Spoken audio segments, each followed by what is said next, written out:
السلام علیکم ورحمۃ اللہ وبرکاتہ۔ بسم اللہ الرحمن الرحیم۔ سامعین و ناظرین، آج کے اس ویڈیو میں آپ کے سامنے پارٹ آف اسپیچ کو بیان کیا جا رہا ہے۔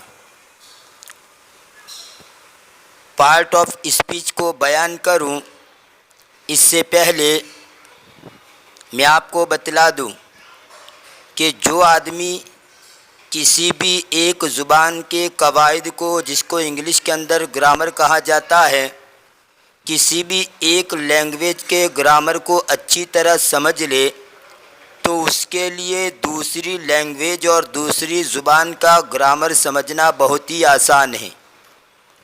مثلا جو آدمی عربی زبان کے گرامر پر اچھی طرح کنٹرول کیے ہوئے ہیں، اچھی طرح قواعد کو جانتا ہے، تو ایسے آدمی کے لیے انگریزی زبان کے قواعد کا جاننا بہت ہی آسان ہے۔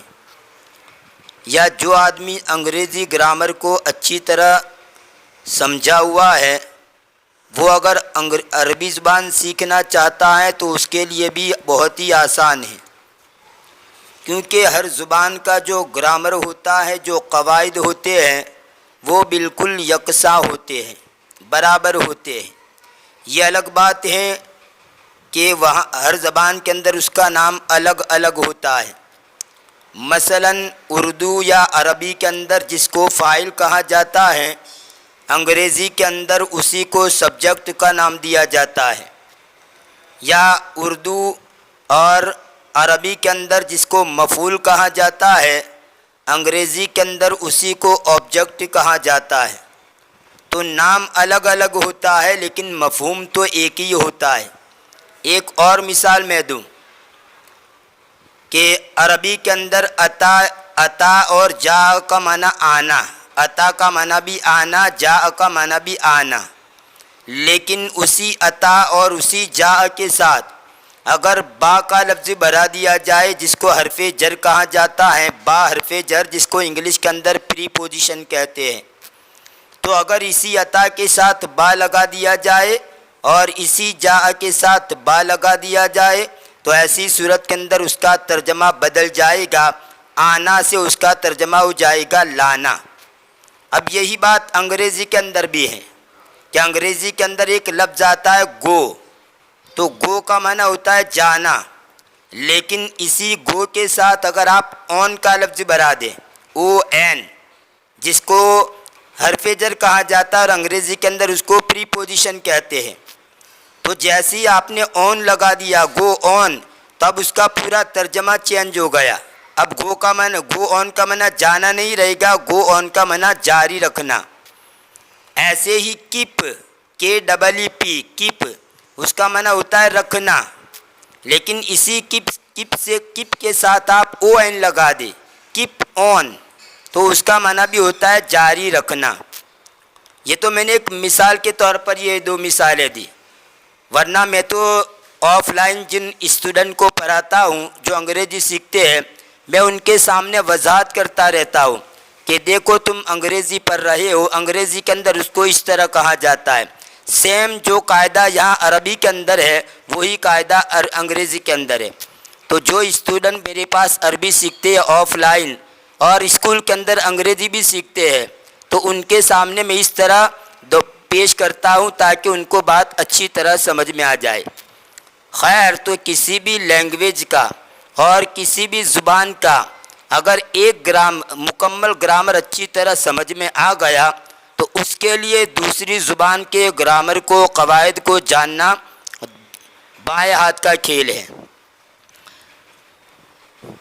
تو آج کے اس ویڈیو کے اندر میں آپ کے سامنے پارٹ آف اسپیچ کو بیان کر رہا ہوں۔ پارٹ آف اسپیچ کس کو کہا جاتا ہے، اس کو سمجھنے کے لیے آپ یوں سمجھیے کہ ہر زبان جو ہوتی ہے وہ ویسے ہی نہیں بن جاتی۔ ہر زبان کے وجود میں آنے کے لیے اس کے لیے سب سے پہلی جو چھوٹی یونٹ ہوتی ہے وہ لیٹر ہوتا ہے، جس کو حرف کہا جاتا ہے۔ جیسے انگریزی کے اندر A B C D E F G, تو یہ اے ایک حرف ہے جس کو انگلش کے اندر لیٹر کہا جاتا ہے، اور اردو کے اندر اس کو حرف بولتے ہیں. تو یہ لیٹر ہے. یاد رہے الفابیٹ الگ ہے، لیٹر الگ ہے. بعض لوگ اس کا فرق نہیں سمجھ سکتے. لیٹر کہتے ایک حرف کو، جیسے اے یہ ایک لیٹر ہے، بی یہ ایک لیٹر ہے، سی یہ ایک لیٹر ہے. لیکن اے بی سی ڈی کا جو پورا مجموعہ ہے، یعنی پورے حروف کا جو کلیکشن ہے، ان پورے مجموعے کو کہا جاتا ہے الفابیٹ. ایک کو آپ الفابیٹ نہیں کہہ سکتے، ایک کو تو آپ لیٹر کہیں گے، لیکن ان تمام لیٹر کے مجموعے کو آپ کہیں گے الفابیٹ. اس لیے اس کو بھی ذہن نشین کر لیجئے. بعض ایک لفظ ایک حرف کو بھی الفابیٹ کہہ دیتے ہیں، اس لیے میں نے یہ وضاحت کر دی. تو خیر، کوئی بھی جو زبان ہوتی ہے اس کی سب سے چھوٹی جو یونٹ ہوتی ہے وہ لیٹر ہوتا ہے. جیسے گجراتی کے اندر ک کھ گ، عربی کے اندر الف با تا سا، انگریزی کے اندر اے بی سی ڈی وغیرہ. تو لیٹر سے مل کر ورڈ بنتا ہے، لفظ بنتا ہے. آپ لیٹر کو ملائیں گے، ان حروف کو ملائیں گے تو ان حروف سے مل کر یا ان لیٹروں سے مل کر لفظ بنے گا، جس کو انگلش کے اندر ورڈ کہتے ہیں. اور اسی ورڈ سے مل کر سینٹنس بنتے ہیں، جس کو اردو کے اندر جملہ کہا جاتا ہے. یعنی لیٹر سے مل کر ورڈ بنتے ہیں اور ورڈ سے مل کر سینٹنس بنتے ہیں، اور پھر مختلف سینٹنس مل کر کے پورا ایک مضمون تیار ہوتا ہے. اسی کو کہا جاتا ہے اسپیچ. لیٹر سے مل کر ورڈ بنا، ورڈ سے مل کر سینٹنس بنا، اور سینٹنس کے مجموعے سے پوری بات بنتی ہے. اسی کو ہم بولتے ہیں اسپیچ. اب یہ جو اسپیچ ہوتی ہے، یعنی سینٹنس جو ہوتا ہے، اس کے مختلف پارٹس ہوتے ہیں. اسی کو کہا جاتا ہے پارٹس آف اسپیچ. پارٹ کا معنی جز، یعنی جو بھی سینٹنس بنتا ہے، وہ سینٹنس جو بنتا ہے اس کے پارٹس ہوتے ہیں. یہاں پر آٹھ پارٹس کو بیان کیا گیا ہے. ناؤن، پروناؤن، ایڈجیکٹیو، ورب، ایڈورب، پریپوزیشن، کنجنکشن اور انٹرجیکشن. یہی 8 پارٹس ایسے ہیں کہ جس کی وجہ سے کوئی بھی کلام بنتا ہے. اس کے بغیر کوئی کلام بنتا ہی نہیں ہے. اب یہ ناؤن، پروناؤن وغیرہ کیا ہے، میں یہاں پر مختصر طور پر اس کو بیان کر رہا ہوں، اور تفصیل کے ساتھ ڈیٹیل کے اندر آنے والی ویڈیو کے اندر ہر ایک کے بارے میں ہم تفصیل آپ کے سامنے پیش کریں گے. یہاں پر تو مختصر میں بتلا رہا ہوں، ورنہ یہ ناؤن، پروناؤن، ایڈجیکٹیو، ورب، ایڈورب وغیرہ جو ہے ان کے کئی ٹائپس آتے ہیں، اور ٹائپس میں بھی پھر الگ الگ ٹائپس ہوتی ہے. ناؤن کی بھی الگ الگ ٹائپس ہوتی ہے، جیسے کامن ناؤن، پراپر ناؤن. ایسے ہی پروناؤن کی بھی ٹائپس ہے، ایڈجیکٹیو، سب کی ٹائپس ہے. خیر، میں یہاں ڈیٹیل میں جانا نہیں چاہتا. آج کے اس ویڈیو کے اندر میں صرف مختصر طور پر پارٹ آف اسپیچ کو سمجھا رہا ہوں. تو آئیے سب سے پہلا لفظ دیکھتے ہیں، ناؤن. ناؤن کا مطلب کیا ہے؟ ویسے ناؤن کا اردو کے اندر کہا جاتا ہے اسم. دنیا کے اندر جتنی بھی چیزیں ہیں، ہر چیز کا کوئی نہ کوئی نام ہوتا ہے. دنیا کے اندر جو آدمی، جو لوگ بستے ہیں، جو آدمی ہے، ان کا کوئی نہ کوئی نام ہوتا ہے. دنیا کے اندر جو چیزیں ہیں ان کے بھی نام ہیں. دنیا کے اندر جو اینیملس ہے یعنی جانور ہیں ان کے بھی نام ہیں. دنیا کے اندر جو جگہیں ہیں ان کے بھی نام ہیں. اور اسی طرح بعض چیزیں ایسی ہوتی ہے جو فزیکل نہیں ہوتی، یعنی ہمیں دیکھنے میں نہیں آتی، محسوس کر سکتے ہیں. فزیکل کا مطلب یہ ہوتا ہے کہ جس کو ہم دیکھ سکیں، جیسے چیئر یعنی کرسی، اس کو ہم دیکھ سکتے ہیں ہماری آنکھوں سے. لیکن بعض ایسے ہوتے ہیں کہ جس کو ہم دیکھ نہیں سکتے، محسوس کر سکتے ہیں. جیسے آدمی کو خوشی ہوتی ہے، تو خوشی کوئی ایسی چیز نہیں ہے کہ آدمی سامنے لا کر دیکھ سکے اس کو، وہ تو آدمی محسوس کرتا ہے، اسی کو فیلنگ کہا جاتا ہے. کچھ ناؤن ایسے ہوتے ہیں کہ جو فزیکل نہیں ہوتے، مادی نہیں ہوتے، صرف آدمی محسوس کرتا ہے. خیر، تو دنیا کے اندر جتنی بھی چیزیں ہیں ہر ایک کا کوئی نہ کوئی نام ہے، ہر ایک کا نام ہے۔ مثلا محمد ایک پرسن کا نام ہے، ایک آدمی کا نام ہے محمد۔ اور ایسے ہی ڈاگ، یہ بھی ڈاگ ایک اینیملز کا نام ہے، کتے کو کہا جاتا ہے۔ ایسے ہی کاؤ یعنی گائے، یہ بھی ایک اینیمل کا نام ہے۔ اور اسی طرح بوائے یعنی لڑکا۔ غرض دنیا کے اندر جتنی بھی چیزیں ہیں ہر ایک کا کوئی نہ کوئی نام ہے۔ اب اس کے ٹائپس انشاءاللہ بعد میں بیان کروں گا، بس ابھی تو آپ اتنا سمجھیے کہ دنیا کے اندر جتنی بھی چیزیں پائی جاتی ہے ہر ایک کا نام ہے۔ اور ظاہر سی بات ہے اگر کسی کا کوئی نام ہی نہ ہو تو آدمی کیسے اس کو بلائے گا اور آدمی کیسے دوسرے کو سمجھائے گا؟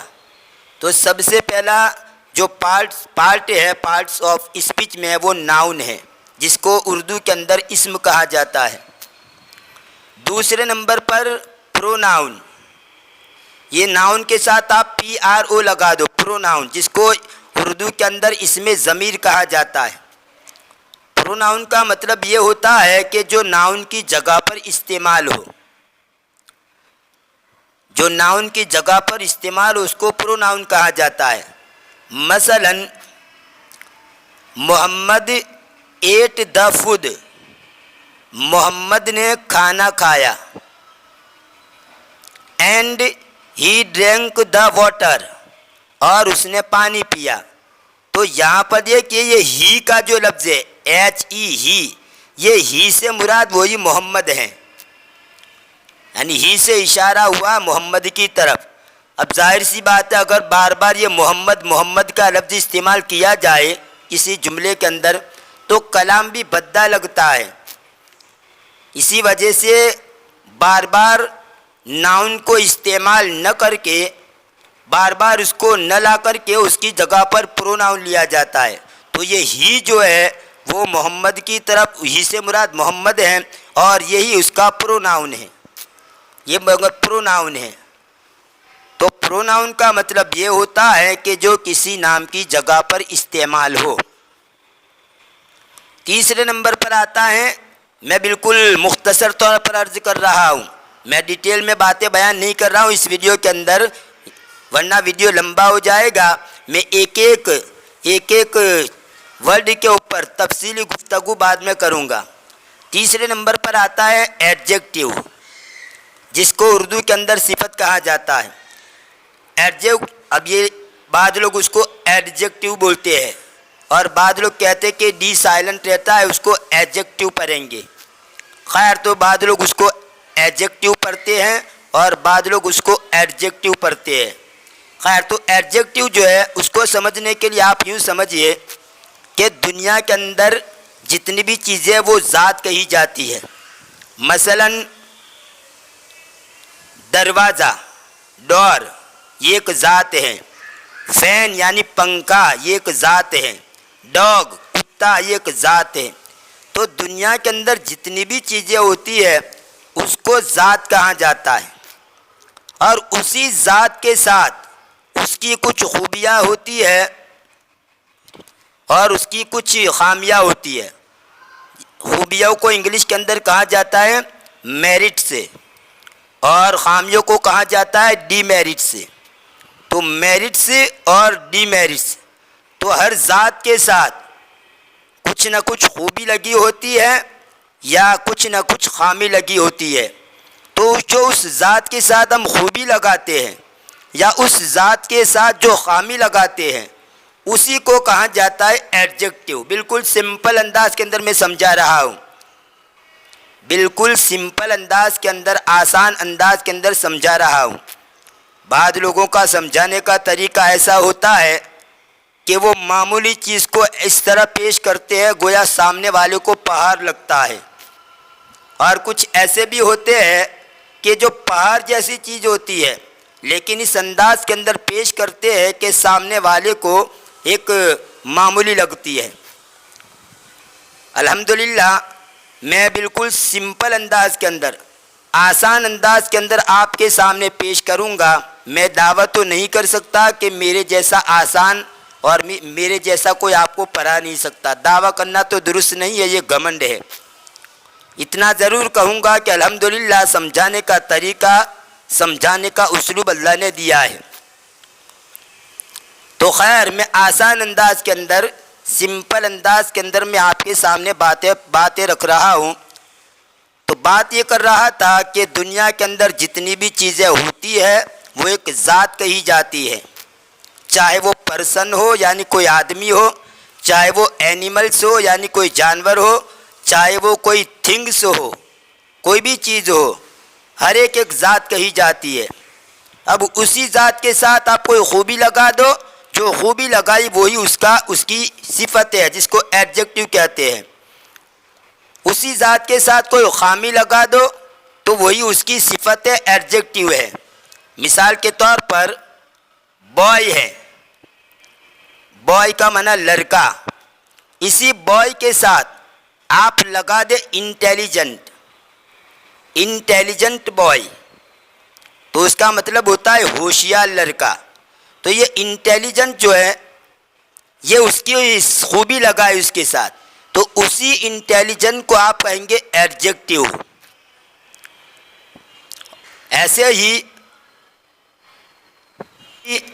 خامی والی مثال دیکھیے, گرل, گرل کا معنی لڑکی.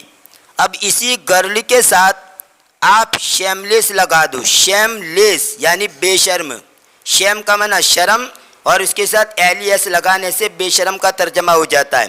تو شیم لیس گرل یعنی بے شرم لڑکی, بے شرم لڑکی کو کہا جاتا ہے شیم لیس گرل. تو یہاں پر دیکھیے یہ گرل کے ساتھ جو شیم لیس لگایا ہے یہ خامی لگائی ہے اور یہی اس کا ایڈجیکٹو ہے. ایسے ہی بیوٹیفل گرل, تو یہاں پر بیوٹیفل یعنی خوبصورت, یہ گرل کے ساتھ بیوٹیفل لگایا تو یہ اس کے ساتھ خوبی لگائی, تو یہی بیوٹیفل یہ اس کا ایڈجیکٹو ہے. خلاصہ یہ ہے کہ دنیا کے اندر جتنی بھی چیزیں ہیں ان چیزوں کے ساتھ جو خوبی لگائی جائے یا جو خامی لگائی جائے اسی خوبی کو اور اسی خامی کو کہا جاتا ہے ایڈجیکٹو, جس کو اردو کے اندر کہا جاتا ہے صفت یا نعت بھی کہتے ہیں. نعت کا معنی وہ نعت پڑھتے ہیں وہ نہیں حضور کی شان میں, وہ تو ہے نعت, لیکن ایک عربی کے اندر اس کو نعت بولتے ہیں. صفت کو نعت بھی کہا جاتا ہے, تو انگریزی کے اندر اسی کو ایڈجیکٹو کہتے ہیں. اور ایڈجیکٹو کی کئی اقسام ہیں, کئی ٹائپس ہیں, انشاءاللہ آنے والی ویڈیو میں آپ دیکھیں گے. چوتھے نمبر پر آتا ہے ورب یعنی فعل. ورب کو اردو کے اندر کہا جاتا ہے فعل, یعنی کوئی بھی آدمی کوئی ایکشن کرتا ہے, کوئی کام کرتا ہے. آدمی دنیا کے اندر جو رہنے والے جو لوگ ہیں وہ کوئی نہ کوئی کام کرتے ہیں. تو جو آدمی کوئی ایکشن کرتا ہے, کوئی کام کرتا ہے, تو وہ جو کام کرتا ہے, جو ایکشن کرتا ہے اسی کو کہا جاتا ہے ورب. مثلا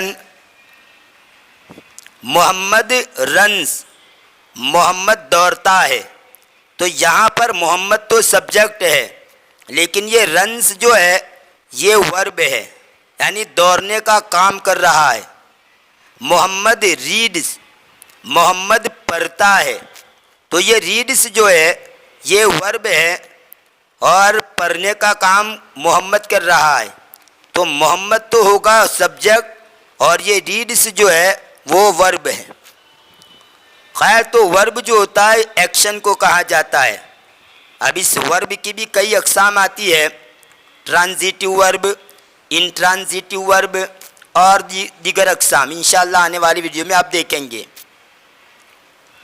چوتھے نمبر پر آتا ہے, پانچویں نمبر پر آتا ہے ایڈورب. ایڈورب کا مطلب یہ ہوتا ہے, ایڈورب کا مطلب یہ ہوتا ہے کہ کبھی کبھی جو ورب ہوتا ہے اس ورب کے ساتھ ایک مزید انفارمیشن آتی ہے. مثال کے طور پر محمد رنز, محمد دوڑتا ہے.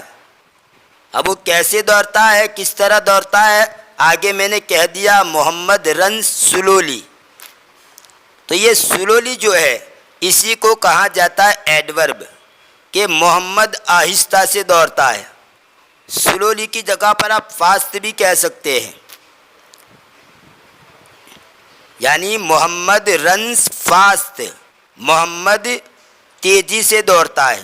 تو اسی سلولی اور فاسٹ اس کو کہا جاتا ہے ایڈورب، جس کو اردو کے اندر متعلق فعل کا نام دیا جاتا ہے. چھٹے نمبر پر آتا ہے پریپوزیشن.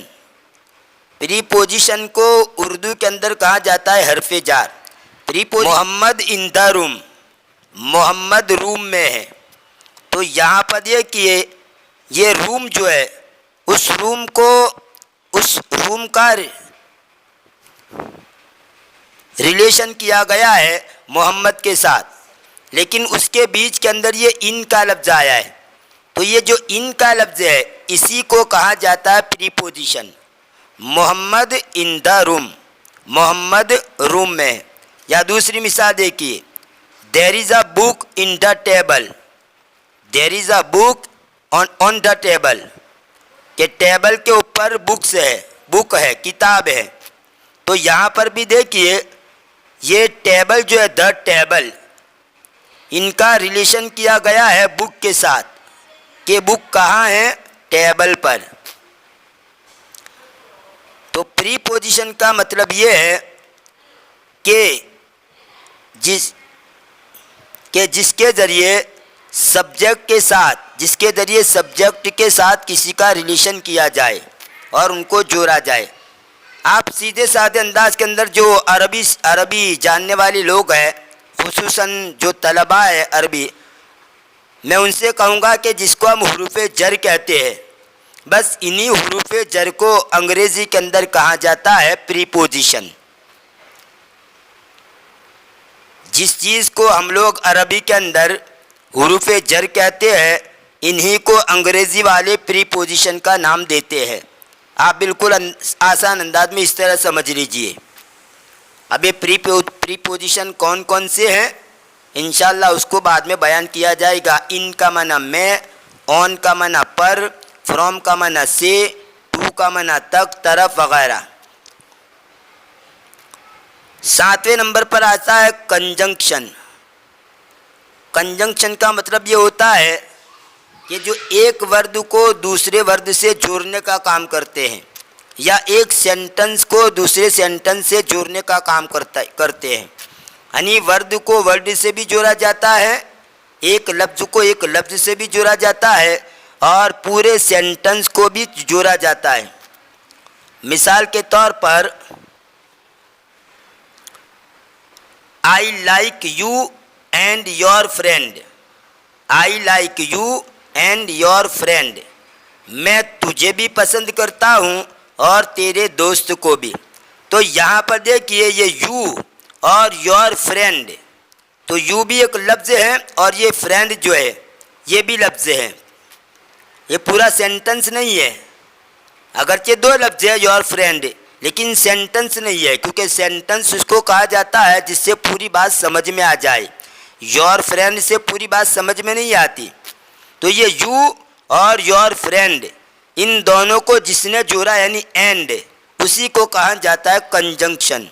تو آئی like you and your friend, میں تجھے بھی چاہتا ہوں اور تیرے دوست کو بھی چاہتا ہوں، پسند کرتا ہوں. اور اس کی جگہ پر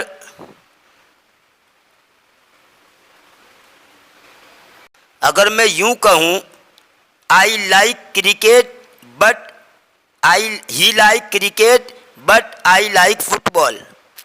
ہی likes cricket but I like football. وہ تو کرکٹ پسند کرتا ہے لیکن میں فٹ بال پسند کرتا ہوں. تو یہاں پر دیکھیں بٹ کا جو لفظ ہے BUT بٹ، یہ بٹ بھی کنجنکشن ہے، اور اس کنجنکشن نے دو جملوں کو جوڑا ہے. ہی لائکس کرکٹ یہ ایک سینٹنس ہے، اور آئی لائک فٹ بال یہ دوسرا سینٹنس ہے. ان دونوں سینٹنسز کو بٹ نے جوڑا ہے کہ وہ کرکٹ پسند کرتا ہے لیکن میں فٹ بال پسند کرتا ہوں.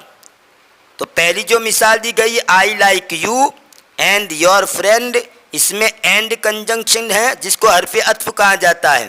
اور یہ دوسری مثال جو دی ہے he likes cricket but I like football, اس میں بٹ جو ہے یہ کنجنکشن ہے. ابھی کنجنکشن کون کون سے ہیں اس کو بھی انشاءاللہ مستقل طور پر اس کی ڈیٹیل کے ساتھ تو بعد میں بیان کریں گے. اب آخری آتا ہے انٹرجیکشن. پارٹس آف اسپیچ کا آخری جو پارٹ ہے وہ انٹرجیکشن ہے. انٹرجیکشن کا مطلب کیا ہوتا ہے، جس کو اردو کے اندر حرف تعجب کا نام دیا جاتا ہے. انٹرجیکشن کا مطلب یہ ہوتا ہے کہ کبھی کبھی آدمی کے دل کے جو جذبات ہوتے ہیں، آدمی کے دل کے جو احساسات جس کو فیلنگ کہا جاتا ہے، تو اس جذبے کو اور اس کی فیلنگ کو بے ساختہ زبان کے اوپر لے آتا ہے کچھ الفاظ کے ذریعے.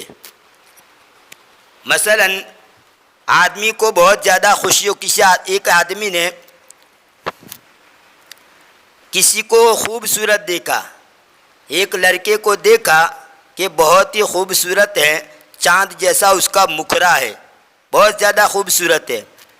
تو جیسے ہی اس آدمی نے اس کو خوبصورت دیکھا تو فوراً اس کی زبان سے نکل گیا واو یو لک سو بیوٹیفل، یعنی اس کو خوبصورت دیکھ کر ایک دم اس کی زبان سے نکل گیا واو واو یو لک سو بیوٹیفل. تو یہ جو واو کا جو لفظ ہے، یعنی بے ساختہ اس کی خوبصورتی کو دیکھ کر اس کے دل کے جو جذبات تھے اور اس کا جو احساس تھا واو کے ذریعے اس نے ظاہر کیا. تو اسی واو کو کہا جاتا ہے انٹرجیکشن. اسی واو کو کہا جاتا ہے انٹرجیکشن. یا اسی طرح ایک آدمی کا جوانی کے اندر انتقال ہو گیا، کسی آدمی کو پتہ چلا کہ فلانا آدمی مر گیا ہے جوانی کے عالم کے اندر، تو فوراً اس کی زبان سے نکلا alas he died in this youth, alas he died in this youth. تو یہ الاس کا جو لفظ نکلا بے ساختہ اس کا نکلا، یعنی دل کے جذبات، دل کے اندر جو اس کا فیلنگ تھا اور دل کا جو جذبہ تھا، یہ سن کر فوراً زبان کے اوپر آ گیا الاس. تو یہ الاس کا جو لفظ استعمال ہوتا ہے وہ غمگینی کے طور پر استعمال ہوتا ہے. غمگینی کو ظاہر کرنے کے لیے، دکھ کو ظاہر کرنے کے لیے، دکھ کو ڈینوٹ کرنے کے لیے الاس کا لفظ استعمال ہوتا ہے. تو پہلے جملے کے اندر واو یہ خوشی کو ظاہر کرنے کے لیے استعمال ہوا، اور الاس یہ دکھ کو اور غمگینی کو ظاہر کرنے کے لیے استعمال ہوا، اور یہ بلا ساختہ آدمی کی زبان پر آ جاتا ہے. ابھی انٹرجیکشن کون کون سے الفاظ ہے وہ مستقل آنے والی ویڈیو کے اندر آپ کے سامنے بیان کیے جائیں گے، کیونکہ اس کی بھی اقسام ہوتی ہے. خوشی کے موقع کے اوپر آدمی کون سے الفاظ نکالتا ہے، غمی کے موقع کے اوپر آدمی کون سے الفاظ نکالتا ہے. جیسے کوئی آدمی کامیاب ہو جائے، یا اسی طرح کوئی بھی مبارکباد، کوئی ایسی چیز ہو جو اچھی چیز پیش آئی ہو، تو یہ جملہ بول دیا جاتا ہے کانگریچولیشن، کانگریچولیشن. تو یہ کانگریچولیشن جو ہم بولتے ہیں یہ بھی کیا ہے، انٹرجیکشن ہے. کانگریچولیشن یہ بھی انٹرجیکشن ہے. یا ایک اور مثال لیجئے، ہررا. یہ ہررا یہ خوشی کے موقع پر بولا جاتا ہے. اگر کسی کوئی آدمی پاس ہو گیا اور پہلے نمبر پر کامیابی حاصل کی اور اس نے سنا، تو پھر وہ سن کر اس نے کہا hurrah I have got first position, hurrah I have got first position. تو یہ ہررا کا جو لفظ کہا اسی کو کہا جاتا ہے انٹرجیکشن. خیر، تو پارٹ آف اسپیچ کے بارے میں یہ ویڈیو تھا، اور یہ مختصر طور پر کوئی ڈیٹیل کے اندر میں نے باتیں بیان نہیں کی. انشاءاللہ ڈیٹیل میں تو میں آگے آنے والی ویڈیو کے اندر تفصیل کے ساتھ ناؤن کے پرکار، ناؤن کے اقسام، ناؤن کی ٹائپس، اسی طرح پروناؤن کی ٹائپس، ایڈجیکٹیو کی ٹائپ، ورب کی ٹائپ، یا جتنی بھی باتیں بیان کی گئی جو اس پارٹ آف اسپیچ، ہر ایک کے سلسلے کے اندر ڈیٹیل کے اندر ہم ایک ایک چیز کو سمجھیں گے، مستقل طور پر اس کے لیے الگ الگ ویڈیو بنائیں گے۔ ناؤن کے سلسلے میں مستقل سیپریٹ ویڈیو بنائیں گے، پرو ناؤن کے سلسلے میں بھی سیپریٹ ویڈیو بنائیں گے، ہر ایک کے بارے میں الگ الگ سیپریٹ ویڈیو بنائیں گے، میں وضاحت کے ساتھ وہاں پر اس کو بیان کروں گا۔ تو آج کے ویڈیو کے اندر بس اتنا ہی، امید ہے کہ سمجھانے کا اسلوب پسند آیا ہوگا، سمجھانے کا طریقہ پسند آیا ہوگا۔ اگر سمجھانے کا اسلوب اور طریقہ پسند آیا ہو اور کچھ بھی اس ویڈیو سے آپ کو فائدہ ہوا ہو تو پلیز سبسکرائب کر دیجئے اور آل بٹن کو بھی ضرور پریس کیجئے، سبسکرائب کر کے آل بٹن کو بھی ضرور پریس کیجئے تاکہ جب بھی میں نئی ویڈیو اپلوڈ کروں تو آپ کے سامنے سب سے پہلے اس کی نوٹیفیکیشن موصول ہو۔ اور زیادہ سے زیادہ اس ویڈیو کو شیئر کیجئے، اور انگریزی سیکھنے والوں، انگریزی سیکھنے کے جو شائقین ہیں ان کی طرف زیادہ سے زیادہ اس ویڈیو کو شیئر کیجئے اور لائک بھی کیجئے۔ ملتے ہیں اگلے ویڈیو میں، دعا میں یاد رکھیے، فی امان اللہ، الی اللقاء۔